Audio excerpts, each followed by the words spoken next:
ក្រហមថ្នាំព្យាបាលបំបត្តិក្អកនិងជំនួយកម្លាំងរបៀបប្រើយកខ្ទឹមក្រហមចំនួន37មើមបកសម្បកឲ្យស្អាតលាងទឹកឲ្យស្អាតហើយហូបស្រស់មួយដង3មើមមួយថ្ងៃ3ដងព្យាយាមហូបចាប់ពី3ថ្ងៃទៅ5ថ្ងៃនឹងបានផលហើយតិចអត់ដឹងផ្លែល្ពៅផ្ដល់អត្ថប្រយោជន៍លើសលប់4យ៉ាងដែលមិនគួរមើលរំលងមួយជួយដល់ការរំលាយអាហារល្ពៅជួយបន្ថយការស្រូបយកកាបូអ៊ីដ្រាតរួមទាំងជាតិស្ករធម្មជាតិ2ជួយដល់ការសម្របទម្ងន់អត្ថប្រយោជន៍សុខភាពរបស់គ្រាប់ល្ពៅរួមមានសមត្ថភាពជួយក្នុងការគ្រប់គ្រងទម្ងន់ដែលមានសុខភាពល្អផងដែរ3ល្អសម្រាប់ខួរក្បាលជួយបង្កើនការចងចាំនិងការផ្ដោតអារម្មណ៍បានល្អ4បង្កើនភាពស៊ាំអាចជួយឲ្យរាងកាយបង្កើតប្រព័ន្ធការពារដ៏រឹងមាំផ្លែម្ទេសថ្នាំបន្សាបពីទូទៅគ្រប់ប្រភេទរបៀបប្រើប្រាស់ផ្លែម្ទេសស្រស់ចំនួន1ផ្លែបន្ទាប់មកយកទៅញីចំកន្លែងដែលមានមុតរួចហើយញីឲ្យបានរយៈពេល2ទៅ3នាទីចាំឈប់ត្រឹមតែរយៈពេល3នាទីទេគឺថានឹងបាច់ចុកហើយមួយថ្ងៃញី3ដងទៅត្រឹមតែរយៈពេល1ថ្ងៃទេគឺនឹងបានធូរស្បើយហើយបងប្អូនសូមមកដឹងពីថ្នាំព្យាបាលរដូងបាតមួយមុខទៀតចាសូមយកជីថ្ពាល់ត្រីមកក្តាប់ដៃដាំទឹកប្រហែល7 លីត្ររំងាស់10នាទីចាំយកមកហូបចាហូបព្យាយាមហូបឲ្យជាប្រចាំទៅដើម្បីឲ្យជំងឺនឹងឆាប់ជាសះស្បើយចាស្លឹកម្រះព្រៃថ្នាំព្យាបាលជំងឺទឹកនោមផ្អែមលើសជាតិស្ករអេវ៉ាន់ស៊ីនិងលើសខ្លាញ់របៀបធ្វើបេះស្លឹកម្រះព្រៃចំនួន2ក្តាប់ដែលលាងទឹកឲ្យស្អាតដាំទឹកចំនួន2លីត្រប្រដាំឲ្យពុះរំងាស់15នាទីការហូបពេលណាក៏បានមិនកំណត់ទេព្យាយាមហូបចាប់ពី1សប្តាហ៍ទៅ2សប្តាហ៍នឹងបានផលហើយ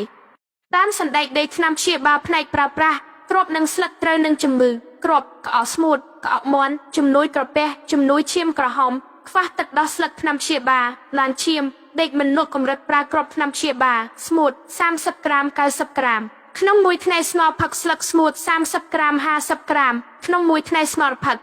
ថ្នាំព្យាបាលបន្សាបពីសក្ខាំនិងឆ្មាក្រញ៉ៅប៊ីចេងនិងក្រូចឆ្មារបៀបប្រើប៊ីចេងចំនួនកន្លះស្លាបព្រាបាយយកផ្លែក្រូចឆ្មាចំនួន1ផ្លែយកថ្នាំពីមុខនេះលាយចូលគ្នាច្របល់ឲ្យសព្វចាំយកទៅលាបលើរបួនលាបត្រឹមតែរយៈពេល3ទៅ5នាទីទេបិទពីចេញហើយនឹងបាត់ចុកហើយព្យាយាមលាបត្រឹមតែរយៈពេល1ថ្ងៃទេនឹងបានធូរស្បើយហើយ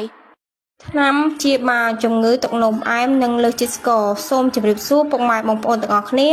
ថ្ងៃនេះនាងខ្ញុំសូមមកចែករំលែកថ្នាំមួយមុខទៀតហើយសម្រាប់បងប្អូន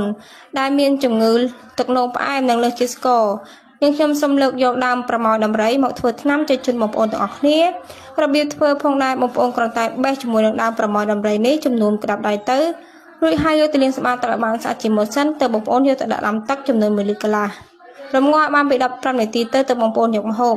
ហើយការហូបផងដែរគឺថាមិនកំណត់ទឹកក៏មិនកំណត់ពេលវេលាដែរបងប្អូនហេពេលណាហូបពេលនោះចុះបងប្អូនដែលមានកម្រិតជាតិស្ករឡើងសូមបន្តហូបឲ្យបាន1អាទិត្យកម្រិតជាតិស្កររបស់បងប្អូននឹងបានថយចុះម្ដងតិចហើយសម្រាប់បងប្អូនដែលមានជំងឺទឹកនោមផ្អែមសូមបន្តហូបចាប់ពី1ខែឡើងទៅជំងឺទឹកនោមផ្អែមរបស់បងប្អូននោះនឹងបានថយចុះម្ដងតិចហើយសូមអរគុណសូមជម្រាបលាស្លឹកក្រខុបថ្នាំទប់ស្កាត់និងជំងឺកាចសាហាវផ្សេងបងប្អូនដែលមានបំណងចង់ទប់ស្កាត់និងជំងឺកាចសាហាវបងប្អូនគ្រាន់តែបេះស្លឹកក្រខុបនេះចំនួន20សន្លឹកលាងទឹកឲ្យស្អាត50ថ្ងៃឲ្យស្ងួតបន្ទាប់មកដាក់ដាំទឹកចំនួន1លីត្ររំងាស់ឲ្យបាន10នាទីបងប្អូនយកមកហូបការហូបផងដែរបងប្អូនហូបមួយថ្ងៃ3ដង1កែវរាប់ពេលក្រោយបាយ10នាទីបងប្អូនព្យាយាមហូបឲ្យបានរយៈពេលពី1សប្តាហ៍ទៅ2សប្តាហ៍ទៅនឹងបានផលហើយសូមអរគុណសូមជម្រាបលា